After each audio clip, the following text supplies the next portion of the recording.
Compte rendu de la réunion ordinaire du Conseil de ministres du gouvernement provincial de la ville de Kinshasa.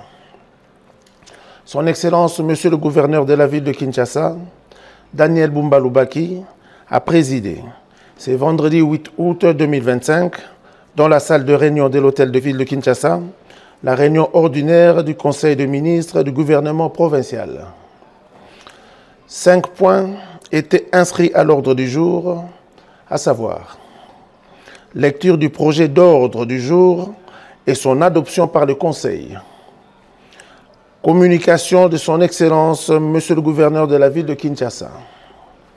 Dossier des ministères ou points d'information. Et enfin divers. 1. Lecture et adoption du projet d'ordre du jour. Après lecture par le secrétaire exécutif du gouvernement provincial des points à l'ordre du jour, ce dernier a été adopté moyennant quelques amendements. 2. Communication de son Excellence, Monsieur le gouverneur de la ville de Kinshasa. Son Excellence, Monsieur le gouverneur, a ouvert la séance par sa communication axée sur le point suivant. 1. Nécessité de faire un bilan à mi-parcours des actions du gouvernement provincial qui totalise une année de son existence. Le gouverneur a salué les efforts inlassablement consentis par les membres du gouvernement dans l'exercice de leurs fonctions, surtout dans la mise en œuvre de certains projets prioritaires, notamment la réhabilitation de la voirie urbaine, l'assainissement, le maintien de l'ordre public, l'éducation, la santé, la bonne gouvernance, les réformes institutionnelles de la ville, telles que déclinées dans le programme d'action du gouvernement provincial et dans sa feuille de route. Cette année, un budget d'environ 1,29 milliard de dollars américains a été voté par les élus provinciaux pour soutenir les différentes actions. À ce jour, une exécution de plus de 70% est observée avec une grande affectation dans les infrastructures. Dans cet ordre d'idées, il a insisté sur la nécessité de poursuivre les réformes en cours en vue de renforcer la mobilisation des ressources, ce qui faciliterait l'élan gouvernemental. Situation sécuritaire de la ville. Évoquant l'aspect sécuritaire dans la ville de Kinshasa, le chef de l'exécutif provincial a déploré la recrudescence des actes de banditisme urbain qui ne cessent d'endeuiller les familles quinoises dans certaines communes. À cet effet, il a instruit au ministre provincial en charge de l'Intérieur et Sécurité de renforcer les mécanismes de collaboration avec la police de proximité et la population en vue de mettre hors d'état de nuire ses auteurs. 3. Préparation de la rentrée scolaire 2025-2026. L'autorité urbaine a salué les efforts fournis par les acteurs tant nationaux, provinciaux qu'internationaux dans l'organisation des épreuves des examens d'État édition 2024-2025 qui ont connu une franche collaboration des parents avec un engagement formel de nos enfants qui viennent de se traduire par de nombreuses réussites, des options déjà publiées et on profite de l'occasion pour encourager ceux qui ne satisferont pas de ne pas lâcher prise pour l'édition 2025-2026 car l'échec n'a jamais été considéré comme une fatalité. À ces propos, il a recommandé le ministre en charge de l'éducation et des nouvelles citoyennetés de collaborer avec le ministre de l'Environnement, de l'Intérieur, de la Santé, de la Jeunesse, Genre et Famille, Culture et Infrastructure, en vue de garantir aux élèves un environnement scolaire assaini, sécurisé et moralisé au sein des établissements scolaires bien équipés. 4. Gestion des finances publiques et mobilisation de recettes. Étant donné que la mise en œuvre du programme quinquennal du gouvernement provincial de la ville de Kinshasa passe par l'exécution rationnelle de son budget tel que présenté devant la représentation provinciale, le gouverneur a rappelé la nécessité de renforcer le mécanisme de mobilisation et d'évaluation permanente de recettes de nature de produire régulièrement, chacun en ce qui le concerne, le rapport détaillé en recettes et dépenses, sachant que le respect des procédures dans l'engagement du budget est un signe de la bonne gouvernance. Et pour clore sa communication, l'autorité urbaine a exhorté les membres du Conseil de renforcer le suivi des projets en cours, à faire preuve d'implémenter assidûment la vision Kinshasa et Zobonga, à laquelle nous sommes redevables vis-à-vis des Quinoises et Quinois. 3. Dossier des ministères et points d'information. Ministère des Finances et Économie. Prenant la parole, la ministre des Finances et Économie a exposé au Conseil les informations relatives à la situation économique et la flambée des prix de produits de première nécessité dans la ville de Kinshasa, contre lesquels les mesures urgentes et efficaces ont été prises pour amortir le choc. Elle a poursuivi son intervention au sujet du plan de trésorerie de la ville et de l'évolution des travaux de collecte des données relatives au projet dédié portant reddition des comptes du budget de la ville de l'exercice 2024, arrivé à son terme. Elle a par ailleurs évoqué la situation de coulage de recettes à travers les divisions urbaines et au sein de certaines régies et services de la ville. Plusieurs responsables de services d'assiette s'arrogent le droit d'utiliser à la source les recettes au détriment du trésor urbain. En réaction, tout en encourageant la ministre, le Conseil l'a instruit d'identifier préalablement tous les faits relatifs au coulage et de mettre en place toute une batterie de mesures à exécuter dès ce mardi 12 août 2025 afin de juguler ces phénomènes et d'établir les responsabilités des auteurs. Ministère des Infrastructures et Travaux Publics. Prenant la parole, le ministre a fait part au Conseil du point d'information sur l'évolution de la voirie urbaine, dont 69 km de routes asphaltées en béton armé sont complètement terminées, tout en présentant au Conseil le tableau récapitulatif de travaux en cours d'exécution dans la ville de Kinshasa sous son gouvernement provincial, à savoir Tiret 1. Aménagement de la place de la gare de Kitambo.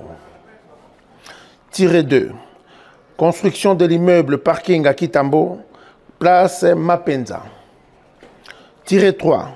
Modernisation de la voirie des communes de Barumbu, Kinshasa, Lingwala et Kitambo. Tiret 4. Construction de l'autoroute Kinshasa-Banana. Tiret 5.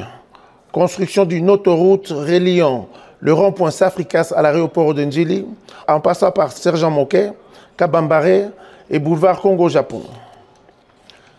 Tiret 5. Mise en place d'un logiciel en gestion des plaques d'immatriculation et leur production. Tiret 6. Travaux de réhabilitation de la desserte en éclairage public. Tiret 7. Travaux de réhabilitation de la route Mokali. Tiret 8. Travaux de construction de l'avenue Lumumba-Angaba. En réaction, le Conseil a recommandé au ministre de poursuivre le plaidoyer auprès des partenaires techniques et financiers en vue d'assurer la continuité des travaux au sein des communes alignées. 3. Ministère de l'Intérieur, Sécurité, Justice et Affaires coutumières. Au cours de son intervention, le ministre provincial de l'Intérieur, Sécurité, Justice et Affaires coutumières a informé au Conseil que la situation sécuritaire dans la ville de Kinshasa est relativement calme, en dépit de certains cas isolés de braquage et du phénomène Kuluna qui ont endeuillé quelques familles quinoises. Il a fait état de la situation de conflits coutumiers qui déchirent les communautés locales. Pour mettre fin à cette crise récurrente, le ministre a envisagé la mise en place d'un mécanisme d'identification de tous les chefs coutumiers et des groupements de la ville de Kinshasa et la création d'une commission ad hoc devant examiner les modalités d'organisation des successions coutumières. Poursuivant son intervention, il a présenté au Conseil Les projets d'arrêté portant organisation et fonctionnement du Fonds Conseil local de sécurité des proximités en sigle FCLSP, tout en faisant allusion à la bonne performance des résultats de l'évaluation interne de recettes réalisées par rapport aux assignations de ces divisions provinciales respectives et sans oublier de la nécessité d'harmoniser des dossiers objets de la gestion des marchés urbains. En réaction, le Conseil a demandé au ministre de surseoir les actions relatives au dossier des conflits coutumiers, sachant qu'un règlement à chaud d'un conflit ne le résout pas, mais ne fait que l'amplifier. Attendre le moment opportun pour relancer les pourparlers. S'agissant des dossiers d'harmonisation de la gestion des marchés urbains, le Conseil a une fois de plus instruit les ministres respectivement en charge de finances et de l'intérieur de travailler en synergie pour assurer un bon accompagnement dans l'accomplissement des missions dévolues à la direction de gestion des marchés de Kinshasa, en sigle DGMK. En ce qui concerne le projet d'arrêté portant organisation et fonctionnement du Fonds Conseil local de sécurité des proximités, en sigle FCLSP, il a instruit le ministre de chercher les voies et moyens nécessaires à son implémentation. 4. Ministère du Plan, Budget, Emploi et Tourisme. Ayant la parole, le ministre du Plan, Budget, Emploi et Tourisme a fait part au Conseil de points d'information relatifs à -1. La bonne gouvernance et climat des affaires. -2. La passation des marchés publics sous mode de gré à gré. -3. Le rapport sur le système des marchés publics à Kinshasa. -4. L'exécution de l'édit budgétaire exercice 2025. -5. L'organisation de la deuxième édition de la Journée mondiale du tourisme à Kinshasa, édition 2025, en sigle JMTK, qui se tiendra à Kinshasa. -6. La nécessité et l'urgence d'effectuer les contrôles physiques du personnel urbain de la ville de Kinshasa en vue d'en connaître et de maîtriser son effectif réel, ainsi que -7. Le programme provincial de formation et de professionnalisation des métiers, PPFPM en sigle. S'agissant de la bonne gouvernance et du climat des affaires, le ministre a exposé sur l'impératif d'améliorer la transparence dans la gestion publique et de créer un environnement plus attractif pour les investissements en renforçant le mécanisme de contrôle et de recevabilité. Au sujet de passation des marchés publics sous mode de gré à gré, le ministre a signalé la nécessité d'un encadrement rigoureux de cette procédure exceptionnelle afin de prévenir les abus et d'assurer le respect de normes établies quant à ceux. En rapport avec le système des marchés publics à Kinshasa, le ministre a partagé un état des lieux du système vigoureux, soulignant la faiblesse identifiée, notamment le manque de traçabilité, faible concurrence de l'insuffisance de capacités techniques dans certains services.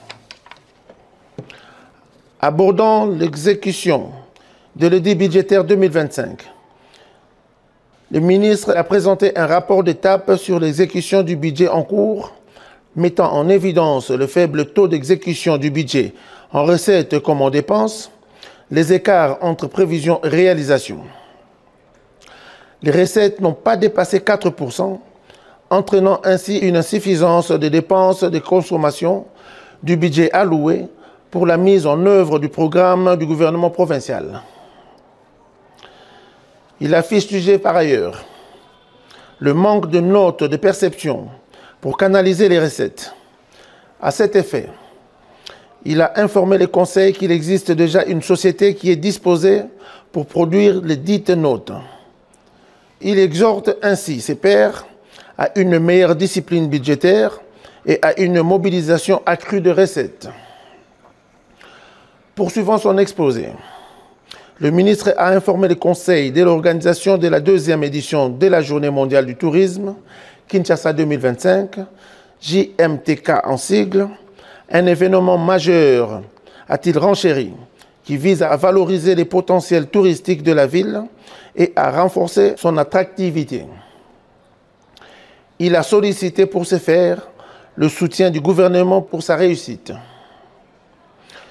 Face au gonflement présumé de l'effectif des agents urbains, le ministre a plaidé pour un contrôle physique urgent afin d'identifier les agents réellement actifs et maîtriser ainsi la masse salariale.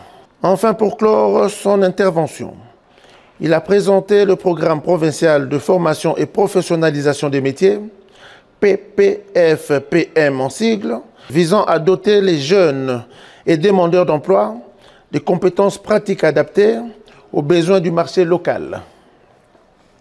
Le Conseil a pris acte de l'ensemble des points soulevés et a recommandé une coordination intersectorielle pour assurer la mise en œuvre efficace des mesures proposées. 5. Ministère de l'Environnement, Propriété publique et Embellissement de la ville.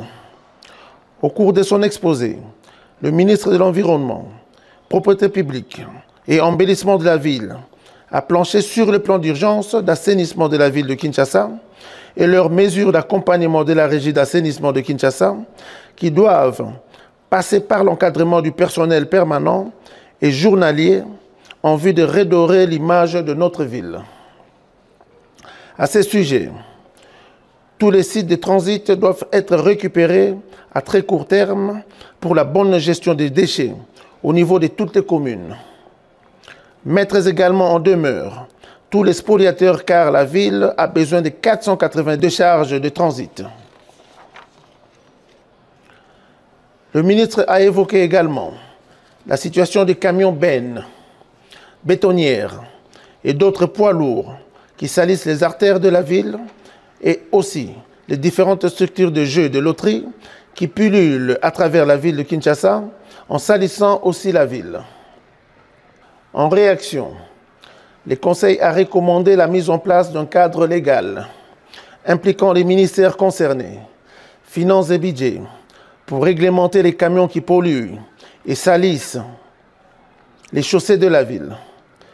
Il s'agit de réfléchir sur les dangers environnementaux sur la ville causés par les sociétés de loterie. 6. Ministère de l'Éducation et Nouvelle Citoyenneté. Pour sa part, le ministre provincial en charge de l'Éducation et Nouvelle Citoyenneté a informé au Conseil de la tenue de la Commission urbaine de l'Éducation nationale et Nouvelle Citoyenneté de la ville de Kinshasa, qui avait eu lieu du 26 au 27 juin 2025 au complexe scolaire Mokengeli, dans la province éducationnelle de Kinshasa-Moamba, et de ses épreuves certificatives édition 2025.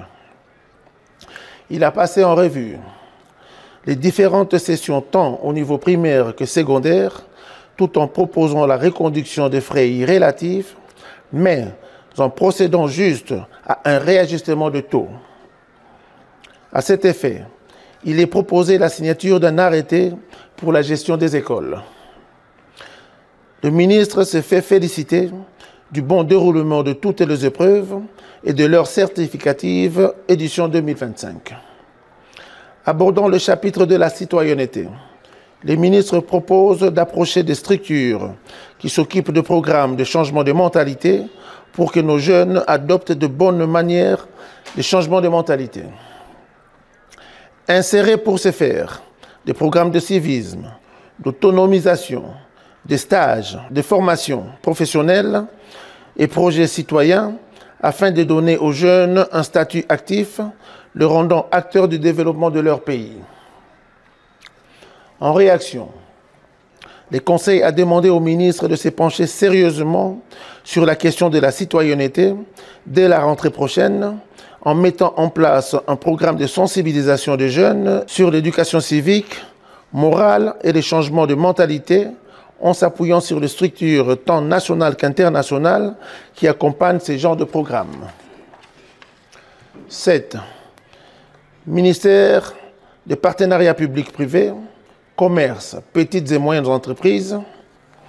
De son côté, Le ministre provincial du partenariat public-privé, commerce, petites et moyennes entreprises, a présenté au Conseil le point suivant. Tiret 1.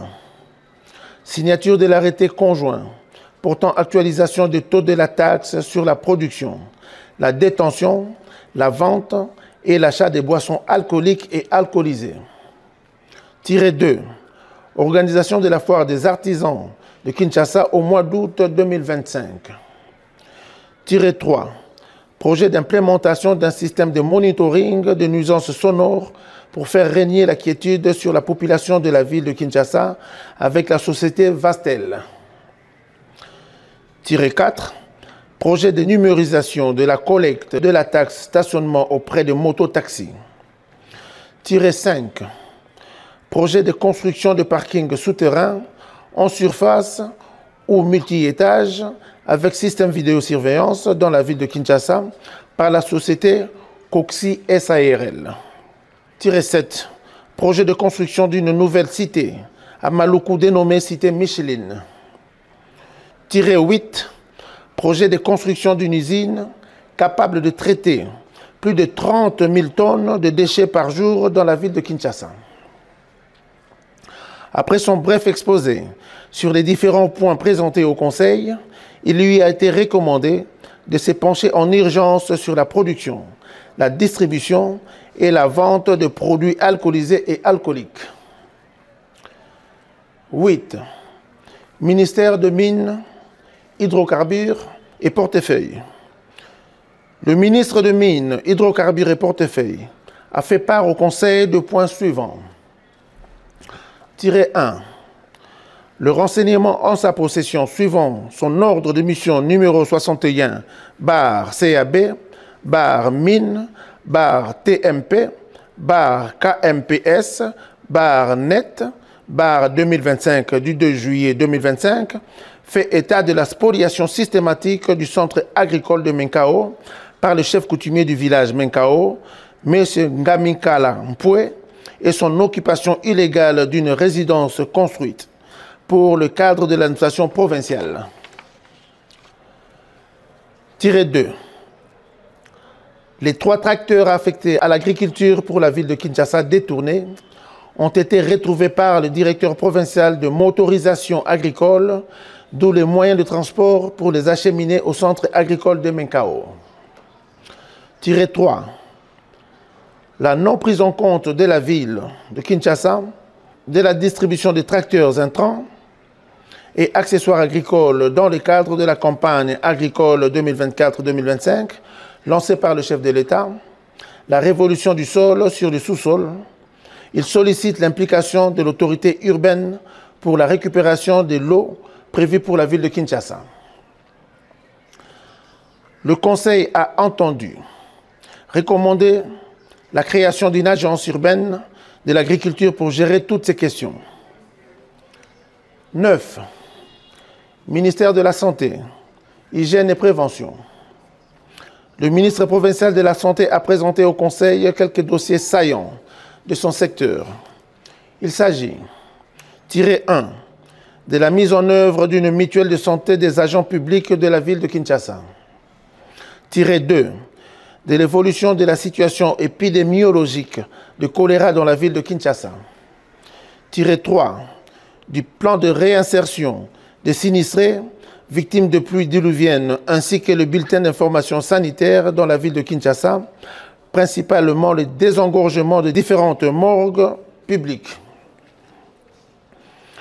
Après un bref exposé de ce point, il s'avère que le processus de la mise en œuvre de la mutualité de santé est très avancé. Quant à la création d'un centre de santé à caractère public pouvant accueillir des indigents souffrant de graves maladies, de fois exposés dans les différents carrefours de la ville, le ministre a proposé l'installation du dit centre dans la concession de l'hôpital de la Rive. Le Conseil a pris acte de dossier présenté tout en recommandant au ministre d'accompagner sans relâche le programme de réinsertion de sinistrés victimes des dernières catastrophes. Débuté à 18h39, le Conseil de ce jour a pris fin à 22h22. Jeannot Cano-Larose, ministre de l'Éducation et Nouvelle Citoyenneté, porte-parole du gouvernement. Je vous remercie.